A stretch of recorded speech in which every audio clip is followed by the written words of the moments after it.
भाइयों बहनों, संत तुलसीदास जी लिखते हैं, संत समागत हरि कथा तुलसी दुर्लभ दोई, सुत दारा और लक्ष्मी पापों के भी होई। क्या कहा तुलसीदास जी ने? सुत अर्थात बेटा बेटी, दारा अर्थात पति पत्नी, लक्ष्मी अर्थात धन। ये सभी चीजें कैसी है? सुलभ है। मनुष्य यदि साधारण प्रयास करे तो ये सारी चीजें प्राप्त कर लेता है। लेकिन दुर्लभ वस्तु कौन सी है? संत समागत हरि कथा, संतों का एक जगह पर एकत्रित होना, भगवान की कथा सुनना, भगवान का सत्संग सुनना, ये बड़ी दुर्लभ वस्तु है। और ये किन्हें प्राप्त होती है?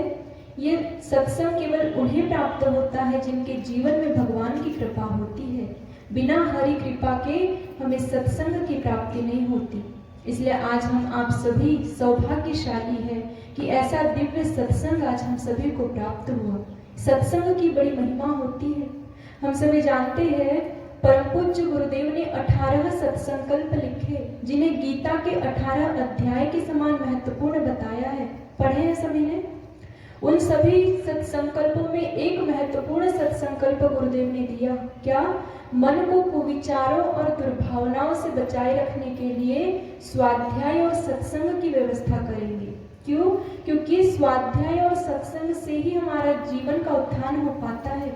हमारे मन मस्तिष्क में कुविचार उत्पन्न न हो, गलत कर्म हम न करें, श्रेष्ठ चिंतन उभरे और श्रेष्ठ कर्म हम करें। तो इसके लिए क्या बताया गुरुदेव ने? स्वाध्याय और सत्संग की व्यवस्था रखिए।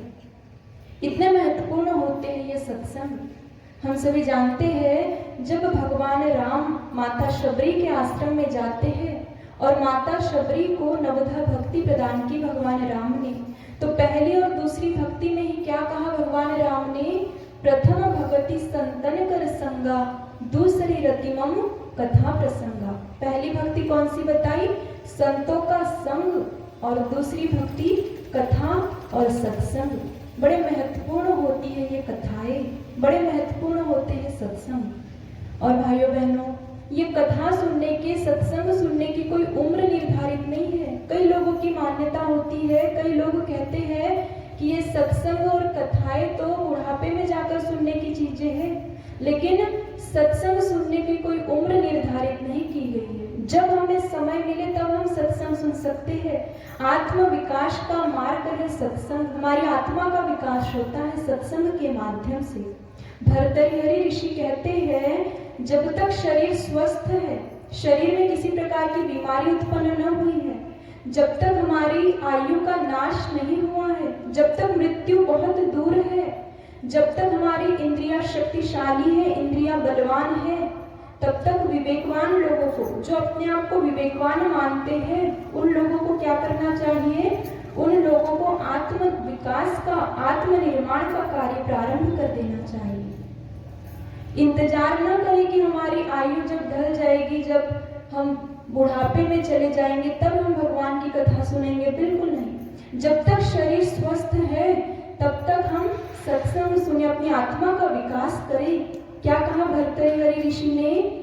वे लिखते हैं, आंखों में पड़ेगा जाला, नाक में बहेगा नाला, बीमारी से पड़ेगा पाला, तब क्या करेंगे माला?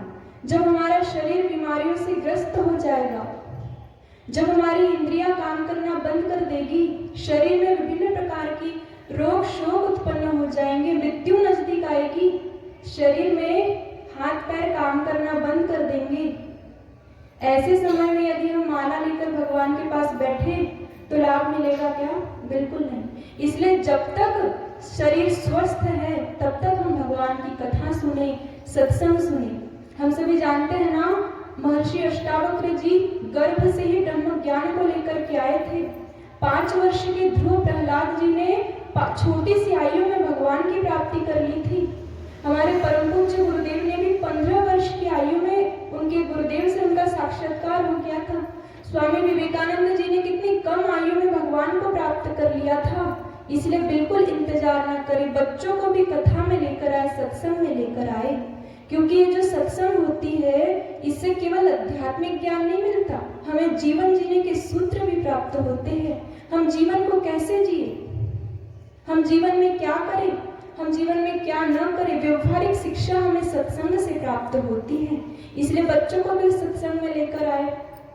एक नव दंपत्ति स्टेशन पर बैठे हुए थे, ट्रेन की प्रतीक्षा कर रहे थे और नव दंपत्ति पति पत्नी के सामने ही एक साधु बाबा भी बैठे थे, वे भी ट्रेन की प्रतीक्षा कर रहे थे। तो साधु बाबा सोचते हैं कि ट्रेन को आने में अभी थोड़ा समय है, तो समय का सदुपयोग कैसे करूं, व्यर्थ में समय बर्बाद ना हो। तो उन्होंने क्या किया, समय के सदुपयोग की भावना उनके मन में आई और अपने बैग में से उन्होंने रामायण निकाली और वहीं बैठकर पढ़ने लगे। ट्रेन आते तक समय का सदुपयोग होगा ये सोचकर। तो जैसे ही वे रामायण को खोलकर पढ़ने लगे तो सामने जो नव दंपत्ति बैठे थे वे हंसने लगे। वे सोचते हैं कि ये साधु लोगों को भी कोई काम नहीं रहता, ना समय देखते हैं ना जगह देखते हैं, अपना ग्रंथ निकाल कर कहीं भी पढ़ने लग जाते हैं, तो उनका मजाक बनाते हैं। तो साधु बाबा सुन लेते हैं उनकी बात, लेकिन कुछ भी नहीं कहते, अपना रामायण को पढ़ने लगते हैं। थोड़ी देर बाद वहां पर ट्रेन आती है। ट्रेन आती है तो बहुत कम समय के लिए ट्रेन स्टेशन पर रुकती है।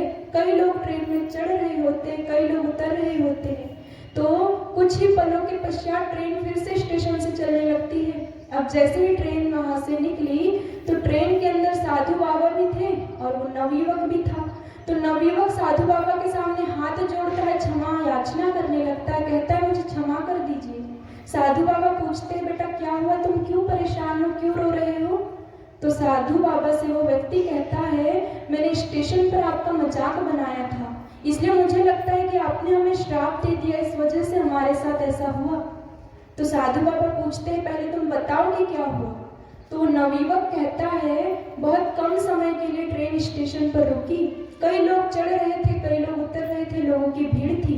ऐसे में मैं तो ट्रेन में चढ़ गया, लेकिन मेरी पत्नी वही स्टेशन पर रह गई। मुझे लगता है कि आपने हमें श्राप दे दिया क्योंकि हमने आपका मजाक बनाया था। साधु बाबा कहते नहीं बेटा ऐसा कुछ नहीं है, तुम पहले ट्रेन को रुकवाओ। भाइयों बहनों, ट्रेन वहां पर रुकी और उस नवयुवक की पत्नी ट्रेन में चढ़ी, ट्रेन फिर से चलने लगी। तो जब ट्रेन चलने लगी तो साधु बाबा उस नवयुवक से क्या कहते हैं, वे कहते हैं बेटा यदि तुमने अपने जीवन में रामायण पढ़ी होती तो आज तुमसे ये भूल नहीं होती, जो गलती आज तुमसे हुई है ये न होती यदि तुमने रामायण को पढ़ा होता। साधु बाबा कहते हैं उससे कि बेटा तुमने रामायण पढ़ी होती तो तुम्हें पता चलता कि जब भी भगवान राम माता सीता के साथ कहीं बाहर निकलते थे रथ से, तो सबसे पहले सहारा देकर रथ पर माता सीता को बिठाते थे, फिर स्वयं बैठते थे। यदि तुमने रामायण पढ़ी होती तो आज तुमसे ये भूल नहीं होती, तुम सबसे पहले अपनी पत्नी को सहारा देकर ट्रेन में चढ़ाते, फिर स्वयं चढ़ते। कहने का मतलब कि ये जो ग्रंथ होते हैं, ये जो सत्संग होते हैं, भगवान की कथाएं होती हैं, इससे हमें केवल आध्यात्मिक ज्ञान नहीं मिलता बल्कि हमें व्यवहारिक ज्ञान की भी प्राप्ति होती है। जीवन जीने के सूत्र प्रदान करते हैं सत्संग। इसलिए आज हमें सत्संग सुनने की आवश्यकता है, छोटे बच्चों को सत्संग में लेकर आने की आवश्यकता है। सत्संग के माध्यम से ही हमारे जीवन का उत्थान हो पाता है। सत्संग की बहुत ऊंची महिमा होती है। कितनी ऊंची महिमा है सत्संग की, इस भाव भरे गीत के माध्यम से समझने का प्रयास करें। सत्संग है ज्ञान सरोवर, सत्संग है ज्ञान सरोवर, सुख की खान रे बंदे, सत्संग से ही मिलते सचमुच भगवान रे बंदे, भगवान रे बंदे। सत्संग है ज्ञान सरोवर, सत्संग है ज्ञान सरोवर, सुख की खान रे बंदे, सत्संग से ही मिलते सचमुच भगवान रे बंदे, भगवान रे बंदे।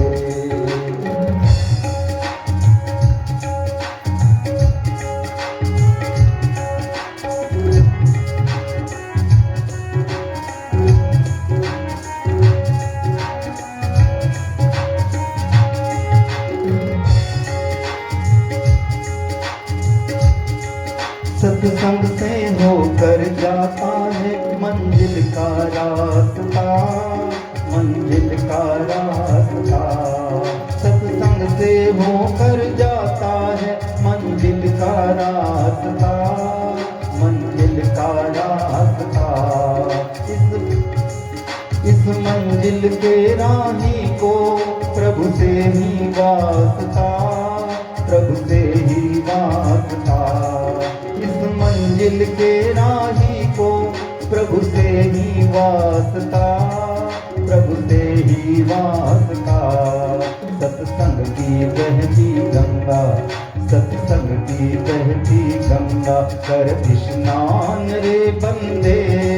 सत्संग से ही मिलते सचमुच भगवान रे बंदे, भगवान रे बंदे। सत्संग है ज्ञान सरोवर, सुख की खान रे बंदे। सत्संग से ही मिलते सचमुच भगवान रे बंदे, भगवान रे बंदे।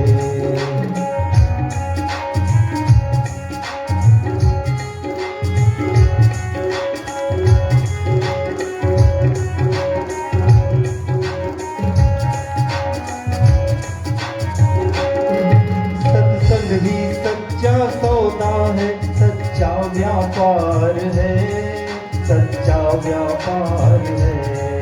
सत्संग ही सच्चा सौदा है, सच्चा व्यापार है, सच्चा व्यापार है।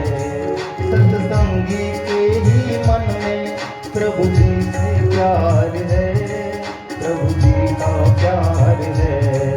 सत्संगी के ही मन में प्रभु जी का प्यार है, प्रभु जी का प्यार है।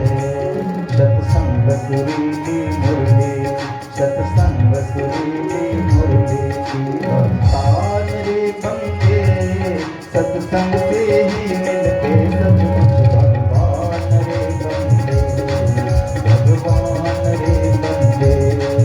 सत्संग है ज्ञान सरोवर, सुख की खान रे बंदे। सत्संग